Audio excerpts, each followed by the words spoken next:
La fabrication, la commercialisation, la communication, la traçabilité, s'engager dans la transition numérique, ça n'est plus une option pour les acteurs de la filière. Pour ceux qui en doutaient encore, en tout cas, la crise sanitaire a montré que ceux qui étaient présents en ligne s'en sont souvent un peu mieux sortis que les autres, si ce n'est même beaucoup plus. La transition numérique peut aussi apporter des gains de productivité au-delà de la seule conquête de nouveaux clients. On en parle dans un instant.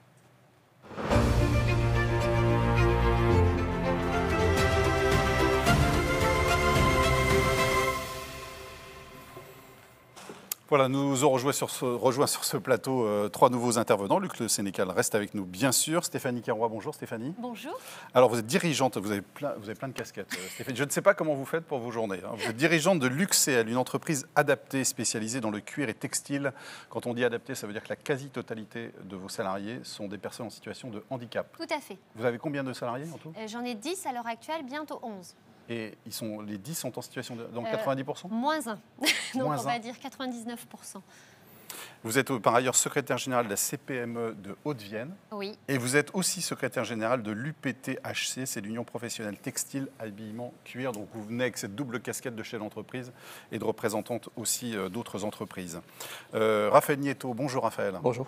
Vous êtes directeur du cluster Alyptique qui regroupe les entreprises du numérique en Limousin, 160 entreprises. Tout à fait. Et vous allez nous parler dans un instant d'une formation que vous avez dispensée auprès d'entreprises du luxe justement.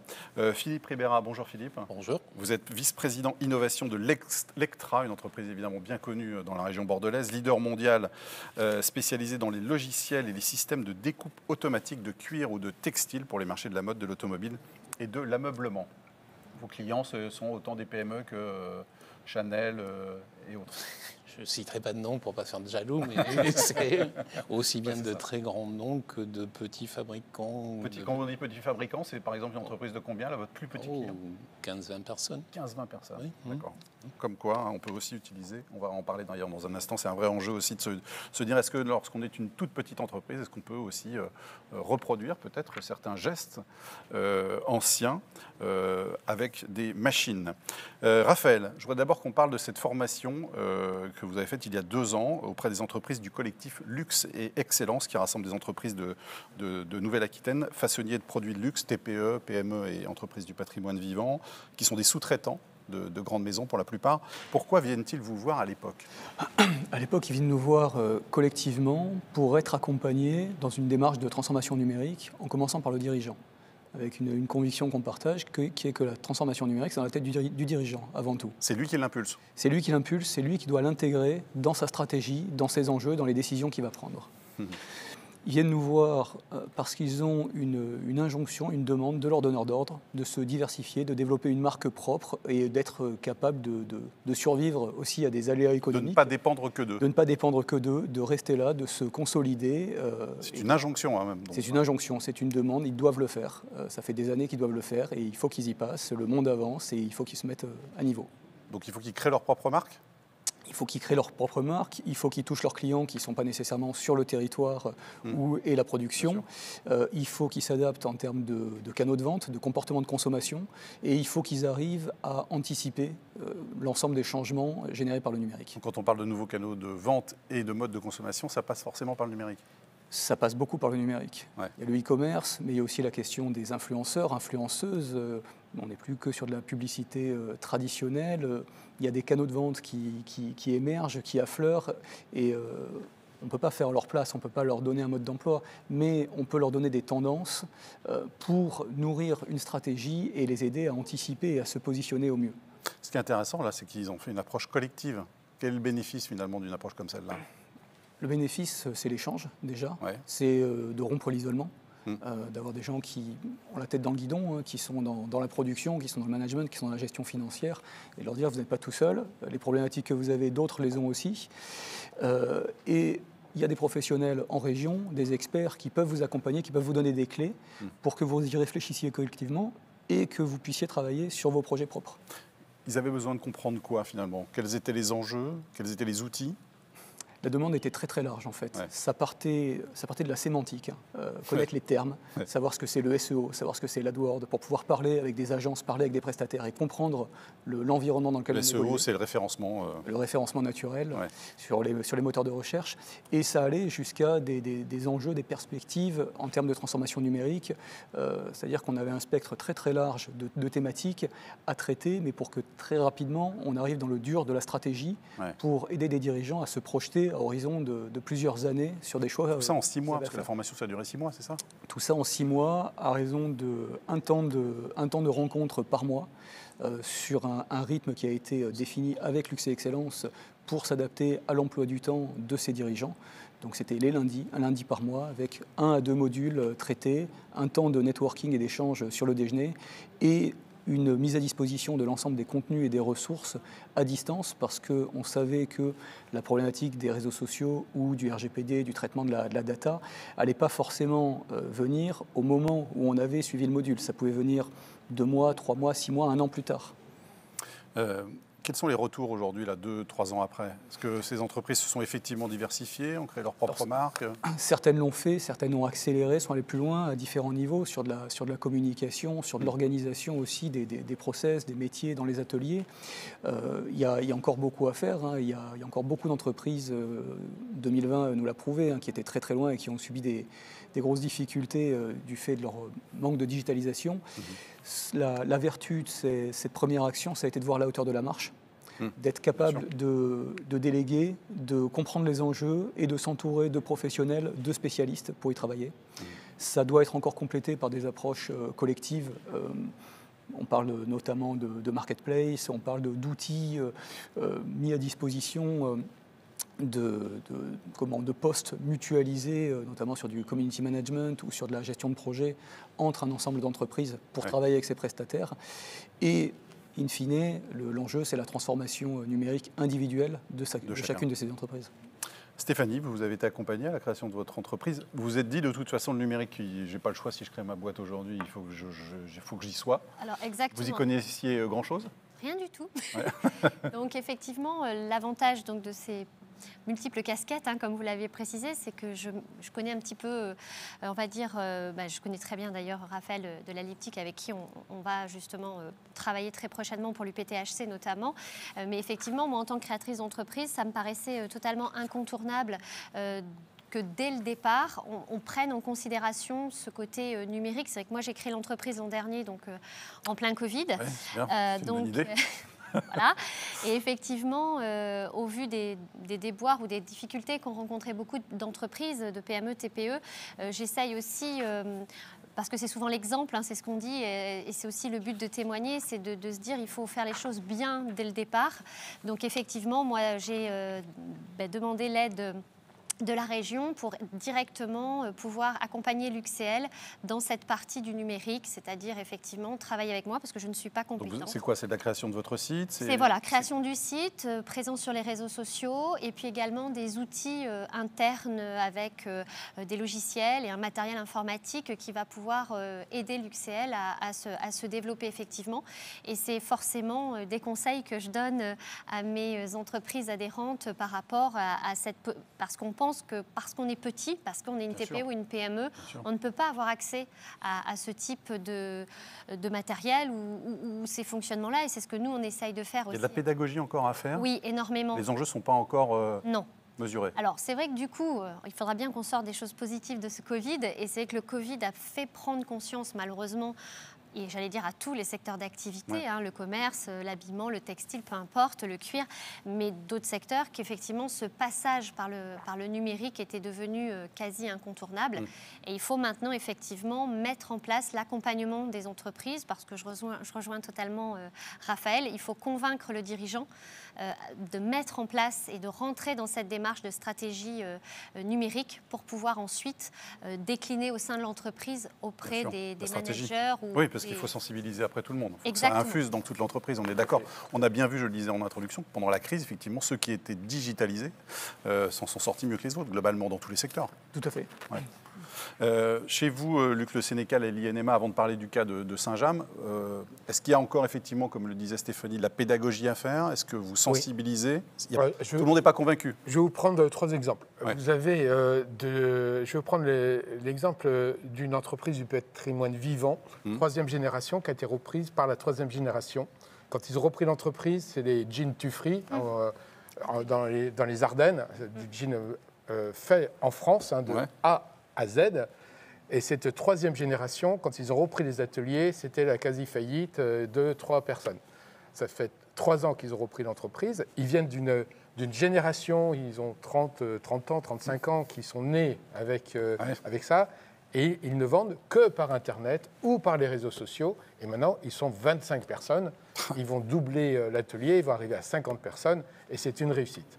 Après, vous avez des entreprises plus matures, comme Saint-James. Moi, en tant que chef d'entreprise, on y allait. Et c'est un hasard aujourd'hui, mais on vient de sortir un nouveau site ce matin en accompagnant les retailers, c'est-à-dire nos revendeurs qui sont fermés. Donc, on a mis en place le click and collect, la e-réservation, etc. Mais ce n'est pas que refaire des belles images sur le site. Derrière, je pense que j'ai des spécialistes autour de moi, il y a toute la logistique, il y a tout ça. Nous, on a mis 1 million d'euros. Voilà. Dans votre site? Oui, avec la logistique, mais bien sûr. Et pour nous, Saint-Jean, on fait 50 millions d'euros, donc 1 million d'euros, c'est un investissement énorme. Voilà, mais il y a toute une pédagogie.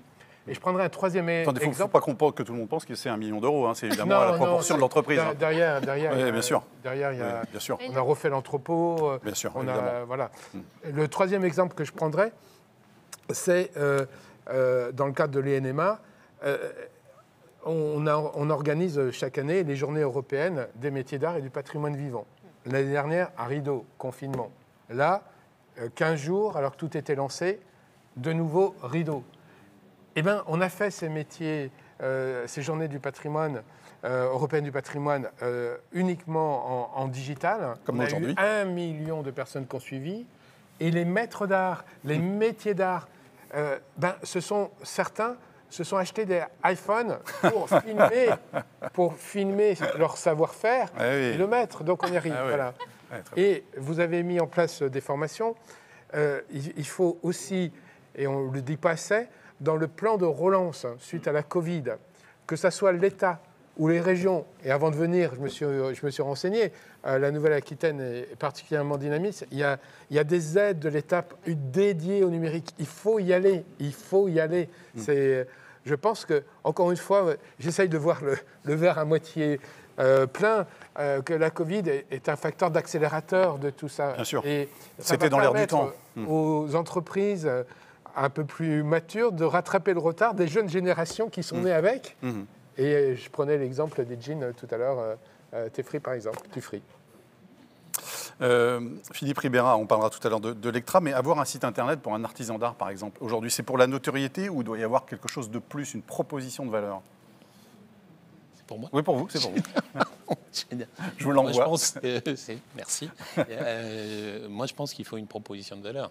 Et la proposition de valeur, elle est fondamentalement basée sur l'aspect créatif de la marque. Bien. Et il faut mettre ça en avant parce que c'est ça qu'on va venir chercher. Et le service associé. Quand vous dites l'aspect créatif de la marque, vous voulez dire quoi par là? Je veux dire que pour moi, toutes ces entreprises, elles ont, vous le dites vous-même, du savoir-faire, et elles font des produits qui sont uniques ou des produits qu'on est capable de livrer d'une certaine façon. Et il faut mettre cette notion-là en avant parce que c'est ça qui vous différencie par rapport à d'autres sites de e-commerce, à d'autres marketplaces, à d'autres ceci. Si vous venez un pion dans une marketplace, vous serez bouffé par la marketplace. Si vous avez une proposition qui différencie, vous serez mis en avant ou vous serez mis en exergue et les gens viendront chercher. L'exemple de la jeanerie est très très beau, c'est une très très belle... Les jeans Tufri, c'est une très très belle histoire. Là, on parle effectivement de commercialisation, mais est-ce que ça permet aussi de simplifier les process qui sont complexes, la numérisation? Mais c'est enfin, pour moi, c'est un des enjeux clés de la digitalisation. Je veux dire, aujourd'hui, grâce à un site internet quelconque, vous pouvez digitaliser un process de la prise de commande jusqu'à la livraison. Ça, c'est quelque chose qui, même dans une entreprise normale, est complexe. Je veux dire, c'est ce que vous avez dit. Quand chez St. James, on fait les choses, il y a plusieurs systèmes informatiques qui ne parlent pas tous ensemble. Il faut regérer tout ça. Le fait de faire un site de e-commerce vous oblige à lignifier ce process et à rendre simple ce processus, parce que le client qui a passé la commande, il va voir qu'elle va être livrée dans 4 jours, dans 5 jours, dans 10 jours. Mais comment je vais montrer, par exemple, si je fabrique des robes de mariée, ou je ne sais pas, par exemple, comment je vais montrer je ne connais pas les termes, mais le toucher, le mouvement de la robe à partir d'un site internet, c'est compliqué. Alors le mouvement, vous pouvez, je veux dire, regardez un certain nombre de sites web. Aujourd'hui, on parlait, vous avez un iPhone, achetez les iPhones de dernière génération avec LiDAR. Vous êtes capable de scanner en 3D un vêtement et de le publier instantanément sur n'importe quel site de e-commerce. Donc votre téléphone vous permet ça. Utilisez-le en B2B, ça serait génial déjà. Et c'est pas cher, ça. Ouais. Nous-mêmes, on met en place sur un de nos pulls en test, à partir du mois de juin, on a mis un QR code dans l'étiquette textile qu'on peut lire avec un smartphone, pas besoin d'une application spéciale, qui reprend la fabrication du pull. Et voilà, donc vous cliquez aussi, ce QR code figure aussi sur le site internet, et vous voyez c'est ce qu'on appelle la blockchain, toute la traçabilité de la fabrication du pull, depuis sa fabrication jusqu'à l'utilisation. Je peux savoir quel mouton est étendu pour mon pull, par exemple. Alors, ça sera la prochaine étape. Là, on commence au tricotage. Ouais. Et la prochaine étape, ça sra de la tonte du mouton jusqu'à mes fameux Là, on est à l'interface d'isolation. entre notre sujet d'avant et celui-ci. Oui, exactement. Et d'ici 3 ans, vous aurez l'ensemble des produits Saint-James avec ce QR code dans l'étiquette textile. Alors ça se fait beaucoup pour l'agroalimentaire, parce que je crois qu'on peut acheter, par exemple, quand on achète un poulet, parfois on peut savoir dans quel élevage, c'est combien... le système blockchain. Oui, c'est la blockchain. Donc on va l'adapter au textile, c'est évident. Il y a quand même un problème d'adaptation, il faut être clair, parce que la filière textile-habillement est probablement la supply chain la plus sophistiquée qui soit, et qui est non normalisée. Oui, mais la filière agroalimentaire a 30 ans d'avance. Voilà, 30 ans d'avance. Donc la filière textile n'a qu'à suivre ce qu'a fait l'alimentation. Moi, je viens du milieu agro, où je travaillais à Isigny-Sainte-Mère, qui fait des laits pour bébés, des laits infantiles, donc la traçabilité... Et du très bon caramel. Ça, c'est et des très bons caramels également, grâce à la bonne crème d'Isigny. Je suis normand, donc on en profite. Voilà. Et dans l'agroalimentaire, il y a 30 ans d'avance sur cette traçabilité. Moi, je suis né là-dedans. Voilà. Donc le textile doit s'adapter. Je vous préviens, je pense qu'on a eu de gros scandales alimentaires. Les futurs scandales qui arriveront, c'est qu'un jour... un gamin va se réveiller avec plein de boutons parce qu'il a porté tel et tel vêtement. Donc il faut y aller. Il faut y aller en prévention. Traçabilité. Raphaël Nieto, juste, l'enjeu, est-ce que ce n'est pas de restituer aussi pour les artisans d'art, par exemple, restituer sur la vente en ligne la même expérience qu'en magasin ou en atelier? Je pense que c'est central, en particulier dans le luxe et dans les savoir-faire d'excellence. C'est la cohérence. Vous parliez tout à l'heure de l'expérience qui est proposée avec les magasins, de la mise en réseau des magasins. Je suis client Saint-James aussi, ça fait partie. L'accueil en magasin, la qualité du conseil, le fait d'aller dans sa boutique, ça fait partie de l'expérience aussi. Et donc arriver à restituer ça en ligne dans un domaine qui n'est pas forcément adapté et évident pour ça, parce que le numérique, Internet, c'est le royaume de la multitude, de la recherche du prix bas, de la démultiplication à l'infini. Amener de la rareté,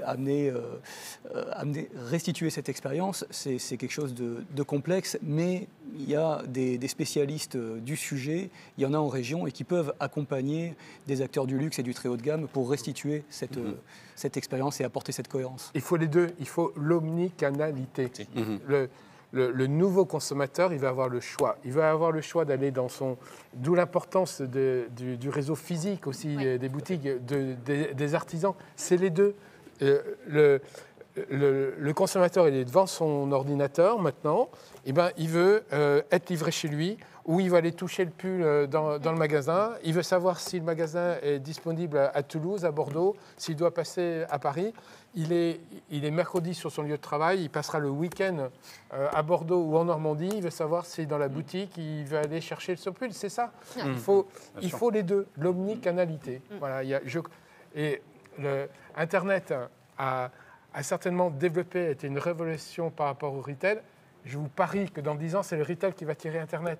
Oui, C'est évident, ce sont des cycles. Voilà. Stéphanie ? Oui. Oui, vous vouliez rajouter quelque Non, chose ? je suis tellement d'accord avec monsieur. Tout à fait, il faut absolument conserver le contact client, les boutiques, parce que c'est aussi, comme le disait aussi Raphaël, quand on est en plus adepte d'une marque, on aime bien aller dans la boutique, échanger, avoir des conseils. L'humain. Voilà, garder la L'humain. notion humaine, exactement. Et puis en complément, on fait tous pareil, on est très pris, vous l'avez compris. Moi, j'ai par exemple des plannings un peu surréalistes. Je suis bien contente d'être devant mon ordinateur et de pouvoir commander un pull Saint-James en ligne ou autre. Donc effectivement, il faut vraiment et aussi accompagner nos commerçants. On l'a vu aussi encore une fois à cause de ce Covid, mais on s'est rendu compte que nos commerçants n'étaient pas du tout digitalisés.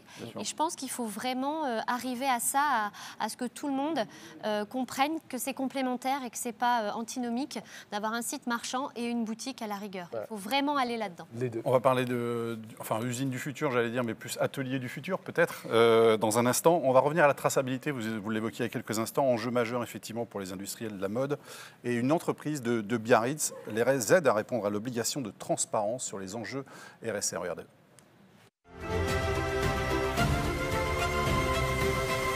Je suis Patrick Bourg, associé fondateur de Bellara. Nous travaillons pour l'industrie du textile depuis 15 ans. Nous avons une démarche d'innovation, notamment au sein de la Charbali, qui nous a conduit à lancer une thèse sur la valorisation des politiques RSE pour les marques.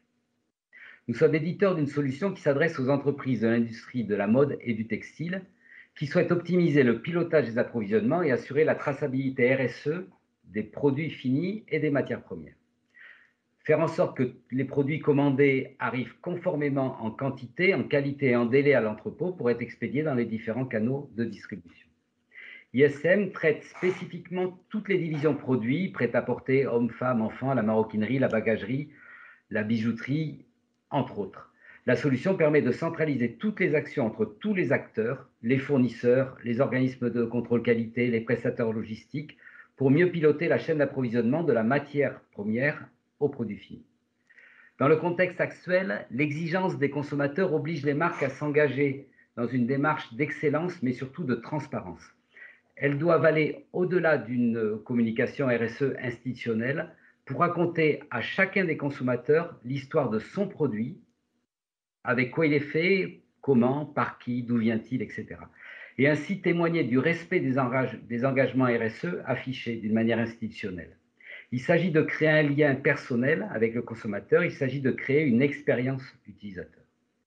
Nous travaillons par exemple pour un des principaux acteurs du luxe, pour qui la traçabilité de la filière cuir est essentielle pour coordonner une filière locale d'excellence. Tracer les origines de la matière première, c'est mettre en valeur tous les maillons d'une économie ancrée sur un territoire et donc donner un corps à l'image du produit final. Par exemple, c'est pour ça aussi que c'est tout le sens de notre action au sein du collectif Tricolore pour la revalorisation de la filière laine française. Concrètement, parce qu'ISM est un produit de traçabilité de la supply chain, nous collectons à chaque étape de la chaîne de valeur les données nécessaires pour les pilotages de la production. Nous sommes alors capables de générer automatiquement un identifiant unique pour chaque produit, sous forme d'un QR code, par exemple. Et une fois cousu, la marque, sur le produit final, la marque peut restituer au consommateur l'information sur tout le cycle de production et d'acheminement de son produit. En maîtrisant la donnée, la marque peut adapter sa stratégie de communication aux différents stades du cycle de vie du produit et créer une relation avec le client final ou les futurs utilisateurs dans le cadre d'un marché de seconde main. Cette information sera aussi utile pour qualifier un gisement de produits à recycler, pour définir une stratégie de démantèlement ou pour régénérer une matière première à partir d'un produit à recycler. En synthèse, les marques doivent répondre à un double enjeu stratégique. 1. Maîtriser les coûts et la qualité des productions externalisées pour sécuriser l'approvisionnement des points de vente et ajuster au plus près des besoins les quantités à produire. Et en second lieu, il s'agit de répondre aux attentes du consommateur en lui restituant l'histoire de son produit pour témoigner du respect de ses engagements RSE et de l'excellence de son savoir-faire. Voilà pour ce témoignage. Philippe Ribera, vous savez modéliser numériquement des savoir-faire ancestraux ? Mais je vais dire que quasiment Lectra est né comme une start-up d'abord à Bordeaux, je veux dire, sur les quais des Chartrons. Donc, et la première idée, ça a été de dire comment numériser quelque chose qui était basique à l'époque. On faisait du modélisme, on fait une gradation, donc on a une différente taille. Et il y avait des gens qui passaient leur journée à découper des gabarits carton, mais en quantité, je veux dire, et qui faisaient ça toute leur vie et toute la journée. Et l'idée, ça a été déjà de dire, est-ce que cette tâche a une valeur ajoutée? Est-ce qu'elle est créative? Est-ce qu'on est en train de faire du modélisme? Est-ce qu'on est en train de faire de la mise au point de modèle? Ou est-ce qu'on est en train de faire un boulot qui n'a pas vraiment la bonne valeur par rapport au profil des gens qui vont le faire? Et donc on a numérisé ce process et on est parti, et l'histoire de Lectra est née avec ça. Je veux dire, comment j'optimise un certain nombre de choses. Aujourd'hui, pour rejoindre les conversations de tout à l'heure, on va beaucoup plus loin. On a parlé d'omnicanalité, mais l'omnicanalité, ça veut aussi dire omni-stock, omni-gestion des stocks. Quand vous commandez quelque chose à un moment donné, votre produit, il est disponible sur le stock du site web, il est disponible sur le stock boutique, il est disponible sur le stock entrepôt. Donc c'est une information qui doit être aussi consolidée pour pouvoir dire comment je rends le service au client. Et ça, c'est des process que l'on numérise aujourd'hui dans les cadres de la gestion des cycles de vie. Est-ce qu'aujourd'hui, vous avez numérisé des savoir-faire? Est-ce qu'il y a des machines qui savent aujourd'hui pratiquer des savoir-faire qui ne sont plus pratiqués manuellement du tout dans quelque atelier que ce soit? Et qui vous les a finalement enseignés, si je puis dire? Non, mais c'est une bonne question à deux niveaux. Je veux dire, remonter dans la chaîne de valeur. Je vous ai donné l'exemple de la découpe de carton. Vous avez l'exemple du patronage, de la gradation des différentes tailles. Est-ce que grader est un métier à valeur ajoutée? Non, c'est de la mathématique. Donc, si vous faites de la mathématique, vous pouvez mettre des algorithmes pour faire ça. Ça ne veut pas dire qu'il faut tuer les emplois. Ça veut dire qu'il faut, à un moment donné, que la créativité du modéliste soit libérée ou qu'il lui permette de créer plus et de travailler plus sa valeur. Alors, comment on a fait ça? Vous avez cité un certain nombre de gens ou de savoir-faire. On a modélisé et numérisé le savoir-faire des patronniers gradueurs. On a transformé ça en algorithme et on a mis 10 ans ou 15 ans à faire ça. Et aujourd'hui, je crois qu'il y a plus grand monde qui saurait grader quelque chose sans un outil informatique pour pouvoir le faire. Si je vais un petit peu plus loin, je vais prendre l'exemple dans une salle de coupe. Dans une salle de coupe, pour ceux qui ne savent pas, c'est à l'origine, on découpait le jeans, les denims, au sabre. Moi, j'ai des photos de mon grand-père. Où vous avez des coupeurs qui découpaient le jean comme ça. C'est le denim japonais. Pas forcément. Qui peut être du sud de la France. À l'époque, il y avait de grosses sociétés qui ont disparu et qui étaient là. Mais vous faisiez ça, c'était le geste. Ouais. Qu'est-ce qu'on a appris aux machines de coupe? On a appris ces gestes. On leur a dit comment faut-il, dans quel angle faut-il attaquer un tissu en fonction de son épaisseur pour pouvoir répondre à un niveau de qualité. Et donc aujourd'hui, oui, il reste des gens qui savent découper, mais je pense qu'il y en a beaucoup moins qu'il n'y en avait. Vous avez des robots dans votre atelier ou pas? Non, alors moi je suis au stade justement très artisanal, mais effectivement, alors il y a certains gestes ou certains métiers comme la broderie ou des choses comme ça qui resteront des métiers, je pense, manuels. Quoique avec l'IA demain, ça se trouve. C'est jamais. Ça se trouve. Philippe va nous trouver des moyens de numériser même notre broderie ou des choses comme ça. Non, moi pour l'instant, l'entreprise, on est vraiment effectivement sur du travail de finition, donc des choses où vraiment c'est la main, on va dire, qui travaille. Et il y a de la valeur ajoutée. Et il y a de la valeur ajoutée. Et puis également, effectivement, j'ai fabriqué, on va dire, quelques centaines de milliers de masques. Donc, alors, il y a des process qui ont été, on va dire, effectivement, maintenant automatisés. Mais moi, j'ai créé cette entreprise aussi pour garder ce charme-là, j'avoue. Donc, je vais digitaliser, c'est le but aussi, mais je veux garder ce côté manuel, savoir-faire, puisqu'encore une fois, en plus, moi, j'ai des personnes donc, en situation de handicap, donc, où je respecte énormément les restrictions et autres, et ils ont besoin... voilà, les tâches que nous accomplissons, ce sont des métiers manuels et les personnes qui le font, je ne peux pas leur mettre d'ordinateur entre les mains, entre guillemets, et c'est aussi ça l'important pour l'entreprise. Et il peut y avoir des réticences chez vos adhérents, chez les entreprises, effectivement, à numériser aussi la fabrication? Alors, on a effectivement des métiers encore, on en parlait en off avec Philippe. Effectivement, il y a des métiers, je pense notamment à des métiers, on a parlé de broderie, mais je pense aussi à la ganterie. C'est vrai que la découpe des gants, justement, est numérisée parce que maintenant, vous allez avoir les 5 doigts qui sont dessinés directement par la machine. Mais je discutais avec un gantier il n'y a pas très longtemps et qui a du mal d'ailleurs à remplacer son coupeur parce qu'il y a le geste technique du cuir à travailler. Alors, je ne suis pas douée en termes techniques, mais qui a une planche particulière pour tendre la peau et qu'elle soit positionnée d'une certaine façon pour découper le gant. Et ces gestes-là, pour lui notamment, doivent rester manuels parce qu'il y a le contact avec la peau, il y a le contact... Voilà. Donc, mais encore une fois, c'est comme on disait tout à l'heure pour la complémentarité entre le magasin et le site Internet. Je pense que dans nos entreprises d'excellence ou autres, il faut pareil mélanger les deux et apprendre à faire en sorte qu'on travaille, qu'on garde les savoir-faire qu'il faut pour le côté manuel, mais qu'il faut bien entendu ouvrir la porte à cette numérisation, digitalisation des process, bien entendu. Il y a des robots chez vous, Luc Le Sénécal?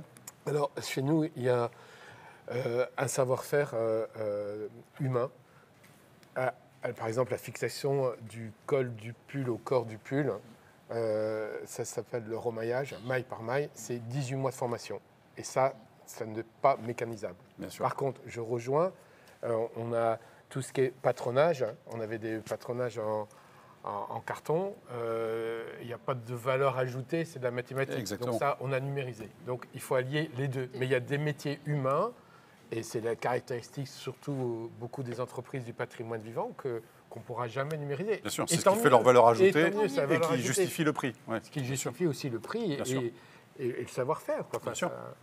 C'est évident. On a 3 questions, donc je vais vous les poser aux uns aux autres. J'ai une petite entreprise de maroquinerie qui n'est pas à ce jour présente en ligne. Par quoi commencer sans faire appel à un community manager, sans trop de frais et de temps passé, Raphaël? Ce que je c'est la question, par quoi on commence? C'est la question de base. Déjà, on commence. C'est la stratégie des petits pas, c'est être présent, un premier niveau de visibilité. Je fais appel à qui, par exemple? Une agence? On peut faire appel à une agence. On est presque dans les enjeux de médiation numérique, de premier niveau d'acculturation. C'est un premier référencement sur les moteurs de recherche propres. Pas en citer un en particulier, mais faire en sorte que quand on cherche son nom, le nom de sa marque, on trouve une adresse, un numéro de téléphone, des horaires. Et s'il y avait 3 photos de la boutique, c'était... Chloé, elle peut appeler la maison Lafargue.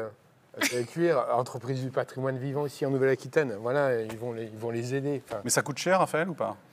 Sans trop de frais. Le premier niveau de visibilité, il ne coûte rien, il va coûter 30 minutes, peut-être une heure. Faire un site internet, organiser son référencement, ça coûte quoi? Ça coûte de 1 000 à 100 000 euros en fonction de ses besoins, de ses enjeux, de qui on est, de ce qu'on veut faire. Mais vraiment, c'est la stratégie des petits pas. C'est commencer par un minimum de visibilité. On en a eu, on est très investi dans les enjeux de transformation numérique, même si c'est un terme qui peut faire peur. On a vu des entreprises qui n'avaient aucune visibilité, qui ont commencé par un simple référencement. Il y a leur numéro de téléphone, il y a leur nom et il y a des horaires d'ouverture. C'est plus 20% de chiffre d'affaires. Un an après, quand elles font les comptes, on était invisible, on est visible, on fait plus 20% de chiffre d'affaires. Donc, c'est vraiment ce que je conseillerais, c'est de commencer petit, de commencer simple, de se faire accompagner, de se faire conseiller. Il y a des professionnels en Nouvelle-Aquitaine du numérique qui peuvent accompagner, qui peuvent conseiller, qui peuvent aider. On commence, on voit les résultats. Ouais. Sans doute, mais comme pour tout, ne pas tout faire d'un coup, ne pas mettre la charrue avant les bœufs, commencer doucement, voir les effets, aller un peu plus loin, encore plus loin. Ça permet aussi de prendre ses marques et puis de se rassurer aussi sur les choix qu'on a faits. Et puis d'essayer. Il y a des choses qui fonctionneront, il y a des choses qui fonctionneront moins. Et petit à petit, on va enrichir son activité et sa manière de fonctionner. Et on va apprendre en même temps.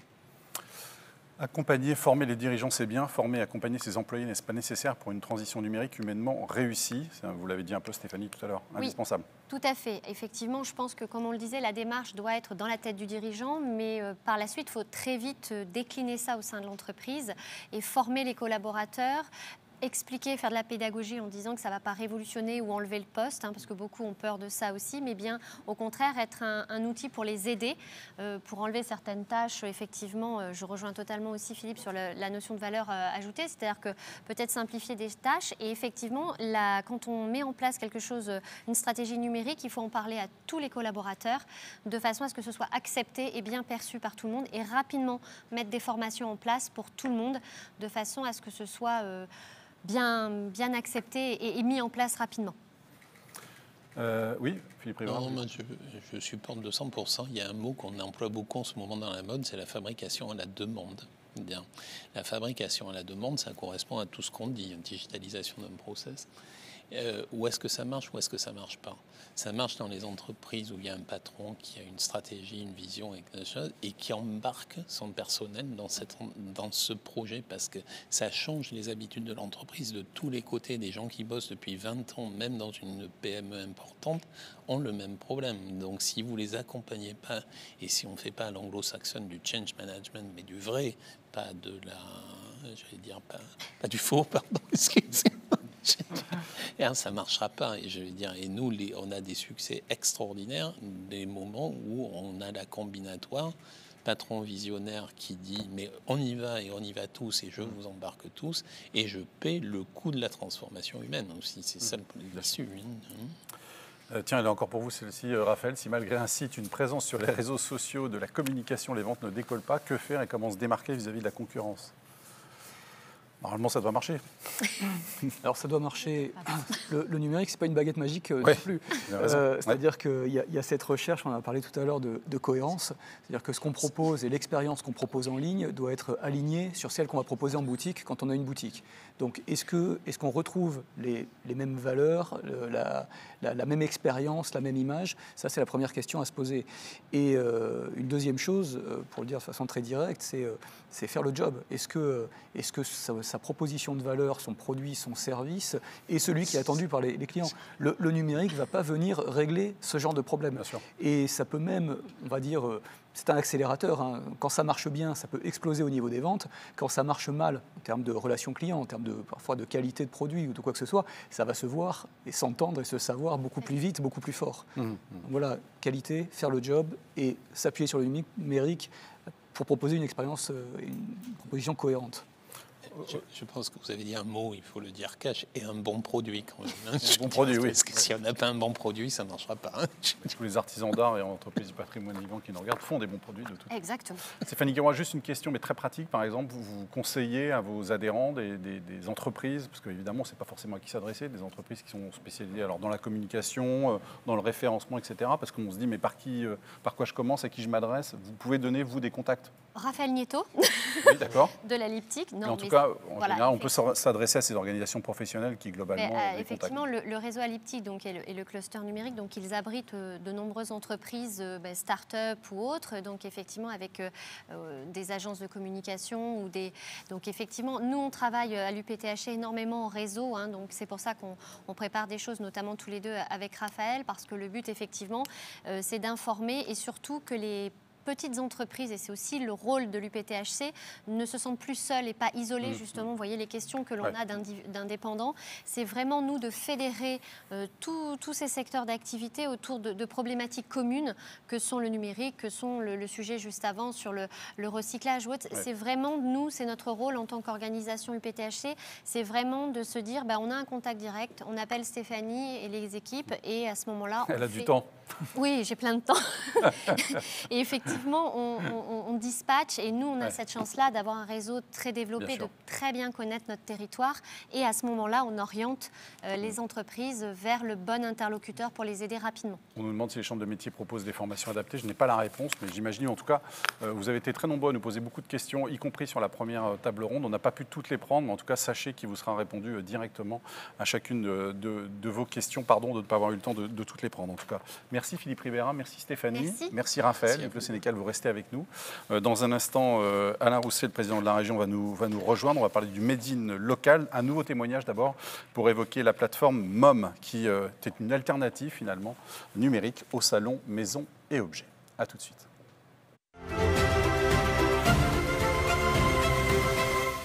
Bonjour à tous. Je suis Mehdi El Ansari, responsable commercial de la plateforme Digital Mom, et je vais vous présenter notre plateforme et vous expliquer ce qui se cache derrière ces 3 lettres MOM. MOM veut tout simplement dire maison et objet mort. C'est la continuité de notre salon qui se fait 2 fois par an à Paris. Et l'objectif, c'est de pouvoir mettre en relation notre communauté d'acheteurs, à la fois des détaillants et à la fois des prescripteurs, architectes et décorateurs d'intérieur, avec des créateurs, des marques, dans une opportunité de pouvoir faire du business ensemble. Cette plateforme a été lancée en 2016 avec cette première vocation qui était de pouvoir continuer l'expérience salon tout au long de l'année sur le canal digital.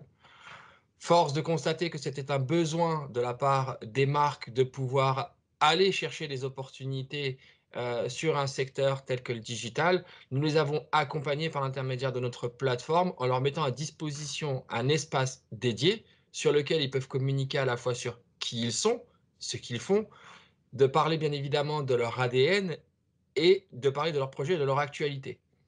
En créant cet espace sur la plateforme, vous allez pouvoir avoir la possibilité de rentrer en contact avec des acheteurs du monde entier. L'avantage de pouvoir être une plateforme digitale, c'est que notre rayonnement va au-delà de notre pays. On fait un gros travail sur notre visitorat pour faire en sorte de pouvoir toucher les bonnes personnes qui sont en recherche du bon produit et bien évidemment au bon moment. On a différentes actions pour le faire. On va utiliser bien évidemment une base de données d'acheteurs qui est celle du salon Maison et Objets et nous allons pouvoir interagir avec ces personnes-là par l'intermédiaire de newsletters, par l'intermédiaire de sélections, par l'intermédiaire d'influenceurs qui rayonnent autour de notre écosystème. Mais nous allons aussi utiliser nos audiences sur les réseaux sociaux.